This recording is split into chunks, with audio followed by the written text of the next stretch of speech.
지금 이 시각 여러분이 주목할 만한 이슈 살펴보겠습니다. KT가 해킹 사고와 관련해 정부 조사 결과를 수용하기로 했습니다. 내년 1월 13일까지 모든 고객을 대상으로 위약금 면제를 시행하기로 한 건데요. 앞서 SK텔레콤이 위약금 면제를 시행했던 때와 마찬가지로 대규모 가입자 이탈이 불가피할 것으로 전망됩니다. 문영민 기자입니다. KT가 모든 고객을 대상으로 위약금 면제를 시행하기로 결정했습니다. 정부가 전 이용자를 대상으로 위약금을 면제해야 한다는 판단을 내린 지 하루 만입니다. KT는 합동조사단의 조사 결과를 아주 무겁게 받아들이며 사죄와 반성의 의미를 담아서 보상하고 채워나갈 것을 약속드립니다. 위약금 면제 대상은 KT가 무단소액 결제 관련 이상 신호를 처음 인지한 9월 1일 이후 해지 고객과 내년 1월 13일까지 해지 예정인 고객입니다. KT는 위약금 면제와 더불어 남아있는 고객들을 대상으로 각종 보상안도 내놨습니다. 무선 데이터 100GB를 6개월 동안 매월 자동으로 충전해 드리도록 하겠습니다. 아울러서 로밍 데이터를 50% 추가 지급을 KT는 멤버십 할인 혜택 확대와 함께 향후 5년간 1조 원 규모의 정보 보안 투자에도 나서겠다고 밝혔습니다. 다만 이 같은 보상안에도 가입자 이탈을 막기 어려울 걸로 전망됩니다. 앞서 50% 요금 할인 혜택까지 제공한 SK텔레콤의 경우 위약금 면제 소급 기간인 4월 19일부터 7월 4일까지 모두 83만 7천 명의 가입자가 통신사를 옮겼습니다. 반면 KT는 직접적인 통신비 할인을 제공하지 않는 데다 SK텔레콤보다 악성 코드의 종류, 개수가 더 광범위한 게 밝혀졌고 무단소액 결제에 쓰인 개인정보 탈취 경로가 아직도 미궁이라 고객 불안감도 여전한 상황. 여기에 KT 위약금 면제 고객들을 노린 이동통신사 간 보조금 전쟁까지 더해진다면 KT 가입자들의 이탈 심리를 더욱 자극할 수 있다는 목소리도 나옵니다. 연합뉴스TV 문형민입니다.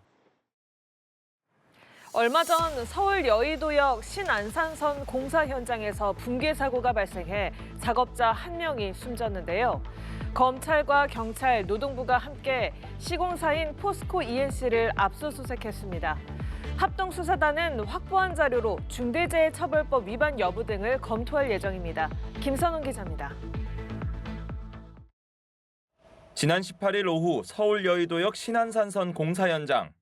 철근이 무너져 내리는 사고로 작업자 3명이 다쳤고 50대 작업자 1명은 중상을 입고 병원으로 이송됐지만 끝내 숨졌습니다. 협의체를 구성해 수사를 이어오던 검찰과 경찰, 고용노동부가 사고 발생 12일 만에 강제 수사에 나섰습니다. 시공사 포스코 ENC와 하청업체 사무실 등 5곳에 대해 압수수색을 실시한 겁니다. 압수수색에는 노동부 근로감독관과 경찰 수사관 약 50명이 투입됐습니다. 경찰과 노동부는 시공과 사고 관련 자료를 확보하는 한편 떨어진 철근에 작업자가 맞아 숨진 만큼 붕괴 위험을 예방하는 안전조치가 제대로 이행됐는지 여부도 살펴보고 있습니다. 노동부는 압수물을 토대로 원하청 도급 관계를 확인하고 특히 중대재해처벌법 위반 사항이 확인되면 엄정하게 책임을 물을 방침이라고 밝혔습니다. 경찰도 현장 소장 2명을 입건하고 관련자 5명을 조사하는 등 수사에 속도를 내고 있습니다. 특히 이번 사망사고는 올해 포스코 ENC 공사 현장에서 발생한 5번째 사망사고입니다. 지난 8월 외국인 노동자의 감전사고 직후 이재명 대통령이 행정처분을 검토할 것을 지시하는 등 강력 경고가 나온 지 넉 달 만에 또 사망사고가 발생한 겁니다. 건설 면허 취소, 공공 입찰 금지 등 법률상 가능한 방안을 모두 찾아서 보고할 것을 지시하셨습니다. 수사 결과 중대한 하자가 드러나면 포스코 ENC에 대한 고강도 행정 조치도 이어질 가능성이 있습니다. 연합뉴스TV 김선웅입니다. 그룹 뉴진스에서 방출된 멤버 다니엘에게 이제 상상을 초월하는 청구서가 날아들 것으로 보입니다. 법조계에선 1,000억 원대로 추산하고 있는데 팬들은 소속사 어도어가 그룹을 의도적으로 찢어놓고 있다고 반발했습니다. 서영석 기자입니다. 그룹 뉴진스의 소속사 어도어가 전 멤버 다니엘과 그녀의 모친을 대상으로 법적 절차에 착수했습니다. 법원에 위약벌 및 손해배상을 청구하는 소장을 접수한 겁니다. 어도어는 다니엘 방출과 소재기 이유에 대해 전속계약이 유효하다는 법원의 판단 이후에도 계약 위반 행위가 지속됐다라며 수차례 시정을 요구했지만 무시당했다라고 설명했습니다. 표준 전속계약서는 직전 2년 월 평균 매출에 잔여 계약 기간을 곱해 위약벌 금액을 산정하는데 법조계에선 다니엘 측이 짊어질 부담이 1,000억 원대에 이를 것이란 계산을 내놨습니다. 그 공식에 따라서 계산을 하면은 인당 1,000억 원 정도가 나오거든요. 매출도 컸고 잔여 기간도 4년 6개월이 남았고 이래서 이 정도라는 거죠. 여기서 끝이 아닙니다. 중단된 광고나 연예 활동에 대한 실손해를 어도어가 입증할 경우 손해배상 청구서는 눈덩이처럼 불어납니다. 위약벌은 계약서상에 명시된 근거에 따라서 청구가 될 것으로 보이고 별도로 어도어에서 입은 손해가 있다라고 하면 그 부분은 별도 손해배상으로 또 청구를 할 것으로 보입니다. 뉴진스 완전체 활동을 포기한 어도어의 초강수에 팬들은 반발했습니다. 팬덤은 뉴진스를 일방적으로 해체하고 팬들을 기만했다며 성명서를 냈습니다. 가족까지 겨냥한 어도어의 전방위 소송전과 팬덤의 분노가 충돌하며 뉴진스 사태는 수렁에 빠지고 있습니다. 연합뉴스TV 서영석입니다. 정부가 외국인들의 부동산 거래 실태를 살펴봤더니 오피스텔과 토지를 사고 파는 과정에서도 수상한 점들이 많았습니다. 자격도 없이 월세 수익을 챙기거나 이른바 환치기 수법으로 오피스텔을 산 사례 등이 대거 적발됐습니다. 곽준영 기자입니다. 외국인들의 미심쩍은 행위는 부동산 쇼핑 논란을 낳은 아파트 거래를 넘어 오피스텔과 토지 매매 등으로 영역이 확대되고 있습니다.